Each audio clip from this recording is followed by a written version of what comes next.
Rain poured down harshly, drenching clothes and chilling to the bone on the day Julia's parents cast her out. The weather seemed to mirror the storm about to unfold. At 22, Julia, who thought she had everything planned, faced her parents' disappointment over her pregnancy. Her mother's voice cracked, unable to believe Julia would keep the child. The pregnancy test sat like a time bomb, and her parents questioned her future and medical school plans. Julia insisted she could manage both the baby and her education, like other women did. Her father's response was sharp, pointing out she wasn't married and questioning the father's absence. Julia admitted he wasn't involved and wouldn't be. Her mother's laughter was hollow, accusing Julia of not even knowing the father's identity. Julia's firm response cut through the air, asking her mother not to end the sentence. Her father, pacing like a caged animal, reminded her of their sacrifices for coming to this country, all to see her toss it away. Julia resisted, claiming she could still fulfill her dreams, but her mother interrupted, saying it was impossible alone. Silence ensued, transforming their familiar faces into ones filled with disappointment and disgust. A narrow solution suggested her father involved a choice Julia refused, leading to her mother's icy ultimatum to leave if she insisted on her path. Thrown into a new reality, Julia found shelter with her friend Penelope, also a single mother. Penelope assured Julia that her parents might have a change of heart upon meeting their grandchild, but they never did. When Walker was born, Julia reached out with photos and updates, none of which were acknowledged. Her journey through medical school was arduous, juggling student loans and late nights filled with studying and caring for Walker. Yet, her efforts bore fruit, albeit not as she initially intended. One evening, years later, as Julia sorted through her coat pockets, she discovered an old lottery ticket. On a whim, prompted by Walker's smile, she checked it, unaware this decision was about to alter her life again. The ticket was a jackpot winner, thrusting Julia into a whirlwind of disbelief and potential change. Her friend Penelope, still in her nursing scrubs, helped her navigate this revelation. As Julia processed this newfound wealth, a call came from an unrecognized number, her mother's voice, laden with nostalgia. Her mother professed, missing both Julia and Walker after all these years. Julia questioned the sudden change after 8 years of silence. Her mother admitted their mistake and expressed a desire to make amends. The past's bitter memories mixed with the possibility of reconciliation as Penelope, who had witnessed the struggles Julia faced alone, watched on with a supportive yet cautious gaze. Julia contemplated what to do, aware that the money might shift circumstances within her family. Her experiences, filled with nights of weariness and stories explained to Walker about the absence of grandparents, now hung with the prospect of new chapters. The lottery win brought unexpected opportunity, and with it, the complexity of choosing whether to open doors long closed. Staring into the cup of coffee, uncertainty clouded my mind. Part of me wanted to believe in their change, while another part considered giving them a piece of my mind for their newfound desire to reconcile. Walker came home from school bursting with excitement. "Mom, did you tell Grandma and Grandpa about the money? Can they visit now?" My heart ached a bit. Of course, he'd want grandparents in his life. "Let's focus on our plans first," I told him, drawing him close. "Remember what we talked about?" His eyes lit up, a house with a backyard and a dog. "That's right," I said, kissing his forehead, "and you staying in the same school with your friends." That night, sitting alone with Alex's business card and my phone in hand after Walker had fallen asleep, I contemplated. My mother had called 3 more times. Penelope joined me on the couch, reminding me of the strength I found without them. Who was there when Walker had pneumonia last year? Who helped me study for my exams? My phone buzzed with another text, this time from my father. "We should discuss your future plans. I know some great investment advisors." I showed it to Penelope, who scoffed. "You know," I added, feeling a resolve harden within me, "I think I will meet them. Not to reconcile," I clarified, "but to look them in the eyes as they try to weasel their way back. I want to see their intentions." Thoughts of Walker's drawing on the fridge of our perfect family of 2 raced through my mind. a reminder of all the single mothers fighting similar battles, of justice, and of finally standing up for myself. I decided, I'm going to make them regret every day they pretended we didn't matter. The restaurant they picked was the type they always adored, full of crystal and whites. Dressed in jeans and a sweater, I noticed my mom's slight discomfort as I sat down. "Julia, darling." She reached for my hand, but I pulled back. "You look well." Dad cleared his throat. "Where's Walker?" "We were hoping to meet him." "He's with Penelope," I said. "I wanted to talk to you first." "That woman," Mom muttered before correcting. "I mean, it's nice you have friends." Our drinks arrived. They ordered wine while I chose coffee. Dad leaned forward. "We've been reassessing past actions, contemplating mistakes made on all sides." "On all sides?" I interrupted. "What mistakes?" "Like having a child, raising him solo, achieving success despite your abandonment." "Julia," Mom began, but a new voice cut in. "Sorry, I'm late." A man in a pricey suit. Traffic was terrible. "Julia, this is Xerxes," Dad introduced him, "our lawyer. We thought he'd help with discussions." I was incredulous. "You brought a lawyer to lunch?" "Just facilitating," Xerxes replied smoothly, spreading documents, claiming my parents' intentions of family reconciliation. My coffee arrived, and I clutched the warm cup, witnessing the surreal scene. Mom eagerly presented a proposal, suggesting measures to compensate for lost time, even setting up a trust for Walker. "And the family business?" I queried. "The one we're starting together," Dad announced, "with your resources and our experience." "Stop," my voice was firm. They halted, perplexed. "Julia," Xerxes interjected, "your parents are trying to build bridges. Perhaps consider the proposal." "Did you tell him how they abandoned me when pregnant, ignored me for 8 years?" Xerxes shifted uneasily. Mom quickly chimed in. "We've apologized, darling. We were wrong, and want to amend." "By ambushing me with a lawyer, planning for my money without regard for Walker?" I laughed bitterly. Dad began to protest, but I rose, excusing myself to the restroom. In the hallway, I overheard voices. "Can't rush her," Xerxes said. "We need her trust first." 8 years waiting, Mom whispered. "Not losing this chance." Sensing company, Dad hushed them. I slipped into the restroom, hand shaking. My phone buzzed. Walker inquired about meeting his grandparents. Gazing at the mirror, remembering my mother's words about accounts control, I texted back, "No, but it's time for Plan B."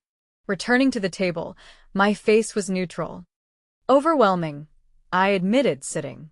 Their triumphant expressions were poorly hidden. "That's why you need family," Mom coaxed. "Visit us this weekend with Walker," they encouraged. "Actually," I countered, "come to mine next Friday. I'm hosting some friends and business contacts, a relaxed environment for Walker to meet you." They exchanged curious glances. "What business contacts?" Dad asked cautiously. "Oh, just people discussing investments," I smiled. "You'll surely want to meet them." Under predictable eagerness, we parted. My mother, hugging me, whispered joyful returns. I embraced her, recalling overheard conspiracies, the lawyer's presence, 8 silent years. "Me too, Mom," I assured. "Everything will be as it should." In the car, I phoned Penelope. "Reach out to Valerie at Social Services. Operation Karma is active." "Are you sure?" she asked. Recalling Xerxes' documents detailing their plans, I affirmed, "Completely." Meeting with Valerie, her excitement shifted to disbelief as I outlined plans for a $10 million charity for single mothers. "We'll adjust with needs and results," I said, observing her realization. "Assist numerous families," she marveled at statistics, charting programs. "Tell her the highlight," Penelope urged. "We're announcing next Friday." I smiled, knowing my estranged parents would witness. Valerie's surprise met my nod. Yes, the same ones. A smile crossed my face, seeing it unfold. Valerie grinned with a mischievous delight. "I'm in," she declared as we delved into planning, crafting frameworks for the programs.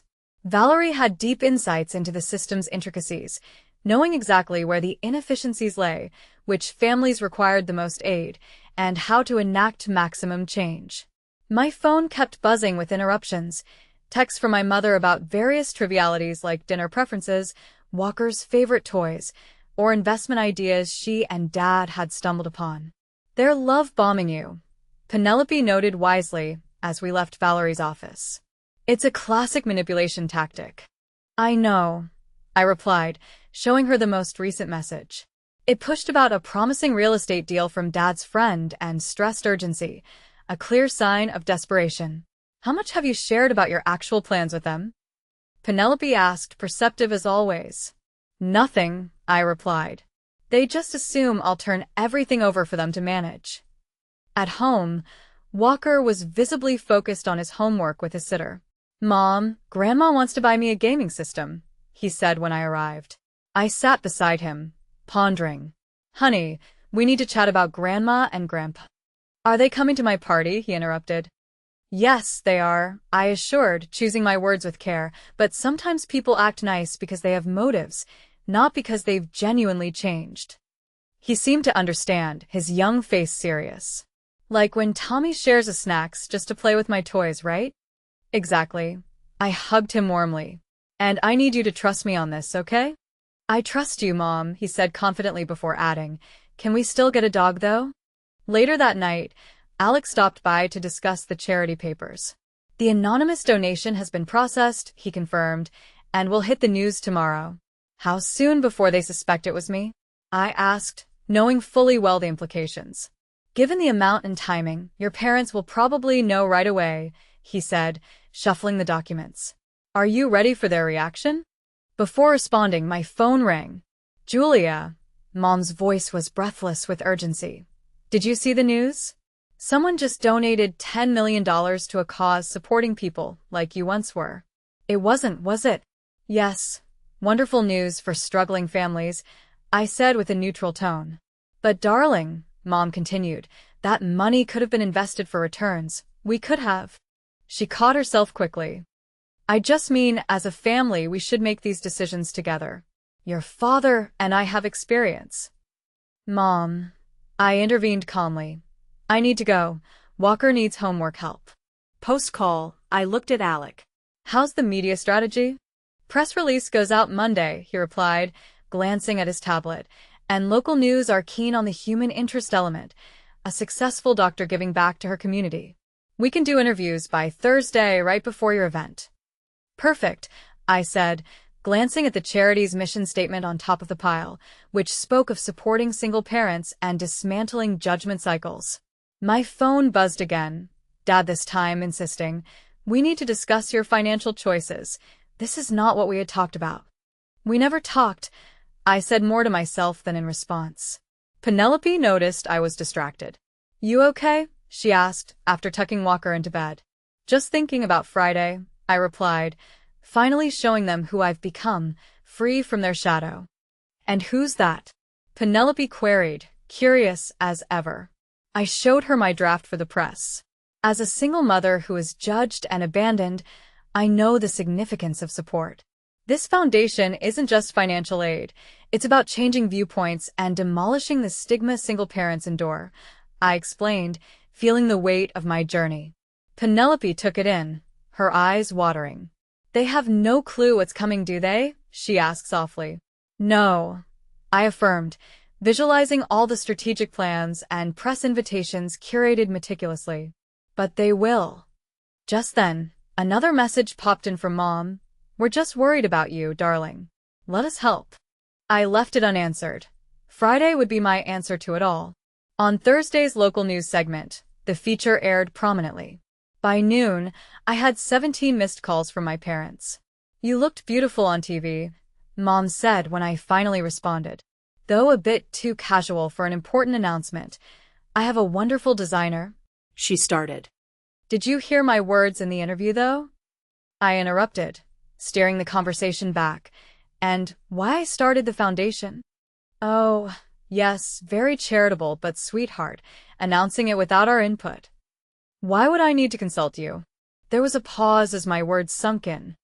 Well, we're family, and with our business acumen. Are you coming tomorrow? I cut her off again, aiming to keep it straight to the point. Of course, your father hasn't stopped talking about it. He's bringing investment plans. Great, I said, trying to sound optimistic. See you then. The gathering was hosted at a newly refurbished community center, the first venture funded by my foundation. Watching guests arrive, I noticed my parents taking in the scene, the reporters, social workers, and the group of single mothers Valerie had kindly invited. Julia, Dad pulled me aside, looking stern. What is all this? We were under the impression it was a private family get-together. Were you? I said, mildly amused. I don't recall mentioning that. Before he could retort, the director took the stage. Ladies and gentlemen, please welcome Dr. Julia, founder of the Breaking Cycles Foundation. Applause broke out, and I gently pried my mother's hand off me, making my way to the podium. 8 years ago, I began, I was disowned by my family for opting to be a single mother. A sharp intake of breath from my mom resonated in the silence. I was told I would fail, that I was throwing my life away and would never earn respect. I paused, meeting their eyes across the room. They were wrong. Julia, Dad began rising, but Xerxes, my friend, steered him back. Today, I'm a thriving doctor raising a fantastic son and utilizing all my lottery winnings to ensure no single parent faces the alienation and prejudice I did. Cameras clicked incessantly around us, each flash a new resolve. The Breaking Cycles Foundation promises housing, childcare support, educational grants, and more vitally, a supportive rather than shaming community for single parents. More applause filled the space. I noticed Penelope wiping tears, Walker grinning triumphantly by her side. To commence our mission, I continued, I'm delighted to introduce our first 10 grant recipients, each sharing my struggles, but also demonstrating, as I did, that single parents are capable of profound achievements. The recipients stood collectively, some with their children, receiving an overwhelming ovation. My mother's complexion had paled considerably. Questions? I opened the floor. A reporter raised a hand. Dr. Julia, your parents are here today. What's their take on your foundation? I smiled with poise. Why not ask them directly? I suggested. All eyes shifted to my parents. Dad shot up angrily. This is absurd, he snapped. You're turning private family matters into a spectacle. We came to discuss business prospects. To seize control over my assets, I corrected calmly, just like you tried controlling my life. We were protecting you, he countered. No, I pronounced. Protections were for your standing, your traditions, and your dominance. Now you're after my wealth, not me or Walker. Mom burst into orchestrated tears, laced with precision. How can you speak such things? We're your parents. Penelope sprang to her feet, unwavering. Parents do not forsake their children. They don't abandon a grandchild for years, nor sway only after unexpected windfalls with lawyers and investment deals. Reporters were jotting furiously, recording every detail. Xerxes interceded placatingly. Perhaps a private conversation. No, I asserted firmly. Enough with the concealment and disgrace. Every dollar I secured is pledged to support those who faced. In an effort to show single parents they are neither alone nor wrong, I faced my enraged father and calmly instructed security to escort my parents out if they couldn't maintain composure. My mother's parting words echoed as she was led away. You'll regret this. You're making a huge mistake. I raised my voice for effect. The only mistake was believing you'd ever love me more than your prejudices. As they left, I immersed myself in the event, met grant recipients, conducted interviews, and watched Walker, my child, engage with peers who knew too well the absence of grandparents. A text from Xerxes read, Your parents want to talk damage control. I replied, Nothing to discuss. Truth is freedom, not damage. Reflecting on the community I had built and lives changed, I felt liberated from their judgment and unattainable approval, feeling fulfillment unmatched by vengeance. The next morning, my mother arrived at my doorstep unannounced, clutching a designer handbag like armor. Your father doesn't know I'm here, she admitted. Does it matter? Stepping aside to let her in. Coffee. She perched hesitantly on my couch in our modest apartment. You could afford somewhere nicer. We're moving near Walker's school, I replied, handing her coffee. But her concern was reputation. This publicity, do you realize its impact on our social standing? I laughed at her misplaced concern. That's what worries you? People are talking, Julia, the country club, the church. Walker interrupted, backpack ready. Is Grandma crying? Mom, startled by his presence, offered a gift. No, thanks, he declined. We don't accept gifts from people who are only kind when convenient. Her face crumpled. I'm your grandmother, she insisted. Walker challenged. Are you? My friend's grandma is supportive. You showed up when Mom got money. Her tears fell. You've turned him against us. No, I corrected. You did that yourself. Her protests didn't faze me. 8 years you ignored birthdays, events. Why? Because I had a baby? That's no crime. Her blame shifted. I stood firm. I built a foundation from your neglect, not as punishment, but growth. My phone buzzed, more interviews. We can still fix this. Mom pleaded for a joint statement, but I dismissed her. This isn't about you, I asserted. It's about breaking the cycle of conditional love. Her threat to make things difficult didn't frighten me. A loving mother wouldn't abandon her scared, young daughter. Penelope, hearing the exchange, assured me quietly after Mom left. Your dad will retaliate, she warned. Let him, I said. Our bond as single parents was forged in resilience, not shame. My phone buzzed again, and messages of support poured in from across the nation. They can't hurt us now. I smiled at Penelope. No, she agreed. We're just getting started. Valerie's text confirmed a major talk show's interest. Ready for the national stage, I prepared alongside Sarah, Maria, and Rebecca, each with our stories. As we geared up, I was told my father was at the studio, demanding to speak. Let him speak, I instructed.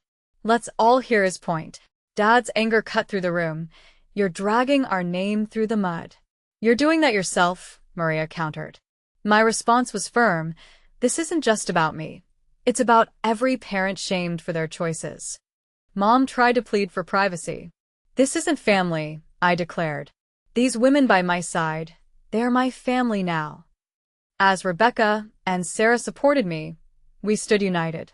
We're going live, the producer announced, and we prepared to break the silence. The director waved his hands frantically for everyone to get ready. Ali's father from across the room growled with displeasure. Stop this. Or what? I challenged him. You'll disown me? Ignore me. Already done, he retorted. You hold no power here anymore. Finally, security came forward, escorting them to the audience section. As we took our positions on stage, I noticed their faces steely with anger from the first row. Today, we have Ali here, the host began, opening with the lottery win story, weaving in family drama. Then, turning to me, the host said, Your parents are here today. Would you like to say something to them? Staring directly at them, I recalled, 8 years ago, you told me pursuing life as a single mother brought disgrace to our family. Allow me to show you real disgrace. The audience held their breath. Abandoning your child in their most vulnerable moments is shameful. Missing your grandson's life out of pride and wanting reconciliation only when money enters the picture. That's disgraceful. That's not true, my mom protested, standing. You cherished your reputation more, I countered. Angered, Dad sprang up. You ungrateful little, the remaining words were muted by the censors. The host intervened, advising, Sir, please sit or be removed. Remove me, he thundered. Do you recognize who I am? I'll ruin this show and your foundation. Security moved in to calm the situation, capturing his furious outburst and my mother's silent tears. Xerxes did his best to regain control. I addressed the tension calmly. This scenario illustrates why we need a voice. These are the challenges many single parents endure: control, manipulation, threats. But now, we are not mere victims. We're survivors, successes in our rights. Others took turns sharing their stories. while my parents shrank further into their seats, their image eroding in the harsh light of national television. After the broadcast, Valerie met us backstage. Ecstatic. Donations are rolling in. Your father's outburst accidentally became our most effective publicity. He may retaliate, warned Penelope, joining us with Walker. Let him, I replied, hugging my son. We've already succeeded. Are Grandma and Grandpa going to stay mad, Mom? Walker asked cautiously. Nodding reassuringly to him, I explained, maybe, but that's their decision, just as offering aid to other families is ours. Firmly, he declared, good, because Tommy's mother needs that help for his baseball uniform. I mentioned about your foundation to her. I embraced him tightly, tears threatening to spill. This was my legacy, not steeped in shame or silence, but grounded in strength and unwavering support.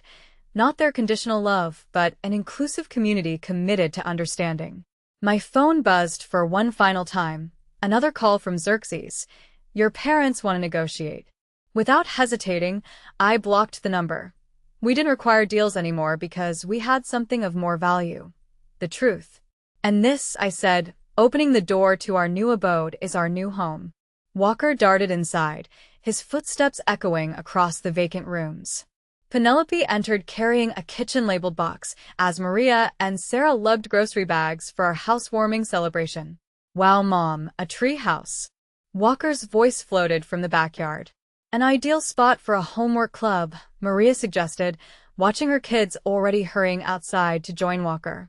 The house wasn't excessively lavish, rather a cozy 4-bedroom fit for a family, with a large backyard and in a reputable school district, but it was ours, fully purchased with ample funds remaining for the foundation. The mail started arriving. Penelope noted, lifting an envelope off the ground. The envelope's contents dampened her mood. It's from your parents' lawyer. I kept the letter, but chose not to open it, pinning it to the kitchen board beside our foundation's latest success, 50 single-parent families receiving housing support.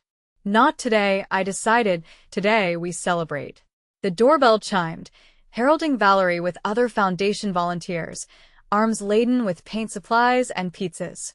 The residence buzzed with laughter and chatter as everyone selected walls for painting. Have you seen the news?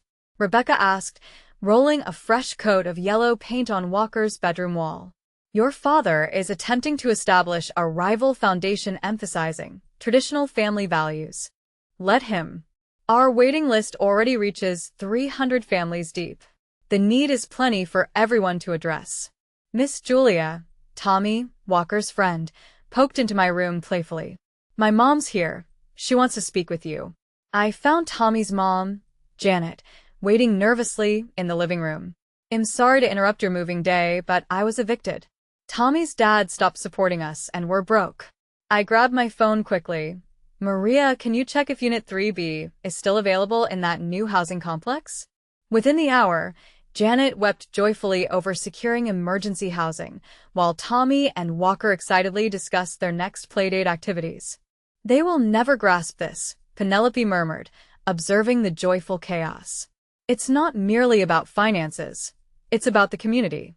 The gutted letter remained pinned to its spot as festivities unfolded, as more food was ordered amid kids playing and the sun descended on our burgeoning kinship, marking not merely a new residence, but a fresh era for a novel family concept. Once the house quieted post-celebration, with Walker resting soundly in his newly painted room, I fetched the letter off the board, perusing its content. It outlined an official proposal. They'd apologize if I rerouted foundation finances towards a family-managed trust. They'd acknowledge Walker in return for board seats, and forgive me if I adhered to their blueprint. The doorbell rang a final time that day, my mother standing solitary outside the threshold. Before you shut the door, she began earnestly, I came alone without your father knowing. She presented a compact photo album. I uncovered these pictures of you from childhood. Thought Walker might like to see glimpses of his mom when she was his age. I accepted the album, not extending an invitation beyond the doorway. Is this what you came to convey to me? Hesitating, she admitted. I observed you today, from the window, all those people, those families lauding and genuinely caring for you.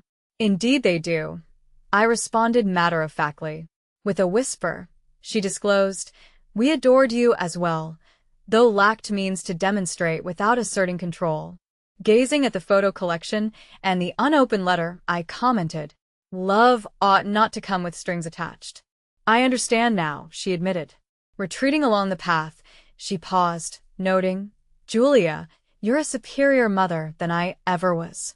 After she departed, I nestled on the porch swing, nostalgically flipping through childhood images long overshadowed. Walker's drowsy voice queried, "Is that you, Mom?" Drawing him closer onto my lap, I reminisced, illustrating a little girl in photos, animatedly optimistic about unconditional love. "Yes, indeed." "You seemed happy," he remarked. I confided, "but I am more joyful and fulfilled now." Methodically shredding the lawyer's letter into bits, I let them drift down into the recycling bin whilst drafting a message to the foundation board. Tomorrow marks our expansion, double in housing, triple on child care subsidies, unveiling genuine family values. Walker relaxed against me, yawning, "Would it be all right if Tommy stayed overnight tomorrow?" "Certainly." Rocking the swing gently, I enveloped my son, embracing my newfound autonomy and serenity. That's what families suffice to do. The childhood photos recaptured lost moments, yet amidst the backdrop of our new home, draped in vibrant paint splatters, pizza remnants, and uncondi.